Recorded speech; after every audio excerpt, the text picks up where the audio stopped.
Assalamualaikum warahmatullahi wabarakatuh. Saya Siska Junita dengan NIM 2030 111134 akan menjelaskan salah satu materi pendidikan inklusi terkait identifikasi anak berkebutuhan khusus dan asesmen. Baiklah, yang pertama, definisi identifikasi anak berkebutuhan khusus. Identifikasi adalah suatu proses atau kegiatan yang menandai sesuatu yang dimaknai sebagai proses menemukan kasus, yaitu menemukan anak yang mempunyai kelainan atau masalah, atau proses pendeteksian dini terhadap anak berkebutuhan khusus. Menurut Swasing, identifikasi mempunyai dua konsep, yaitu konsep penjaringan dan identifikasi aktual. Sedangkan menurut Wardani, identifikasi merupakan langkah awal dan langkah yang sangat penting untuk menandai munculnya kelainan atau kesulitan pada anak berkebutuhan khusus. Mengidentifikasi masalah berarti mengidentifikasi suatu kondisi atau hal yang dirasa kurang baik. Masalah pada anak ini diperoleh dari keluhan-keluhan orang tua dan keluarganya, keluhan guru, dan bisa didapat dari pengalaman-pengalaman lapangan.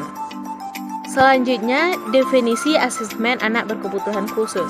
Asesmen merupakan kegiatan profesional yang dilakukan secara khusus untuk menentukan atau mendiagnosa gangguan atau kelainan yang dialami seseorang.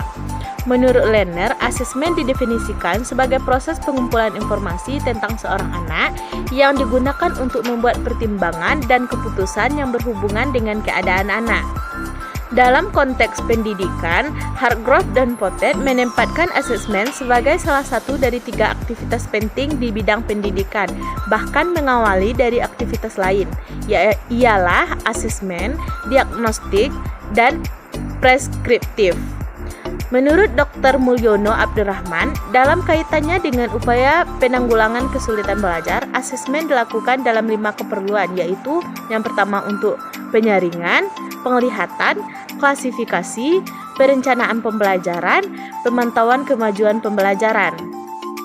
Dengan demikian, maka asesmen dilakukan untuk menegakkan diagnosis, dan berdasarkan diagnosis tersebut dilakukan langkah berikutnya, ialah preskripsi, yakni perencanaan program pendidikan. Selanjutnya, tujuan identifikasi anak berkebutuhan khusus. Tujuan identifikasi adalah untuk menghimpun informasi apakah seorang anak mengalami kelainan atau penyimpangan baik fisik, intelektual, sosial, emosional, dan sensoris dalam pertumbuhan atau perkembangannya dibandingkan dengan anak-anak lain seusianya, yang hasilnya akan dijadikan dasar untuk penyusunan program pembelajaran sesuai dengan keadaan dan kebutuhannya.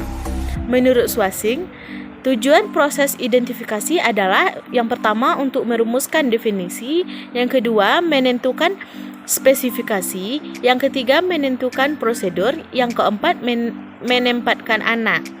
Sedangkan menurut Reich, tujuan identifikasi adalah untuk yang pertama menjabarkan karakteristik, yang kedua merancang nominasi, yang keempat menentukan alat tes dan penjaringan data, yang kelima mereview kasus dan menentukan program, selanjutnya menentukan reevaluasi.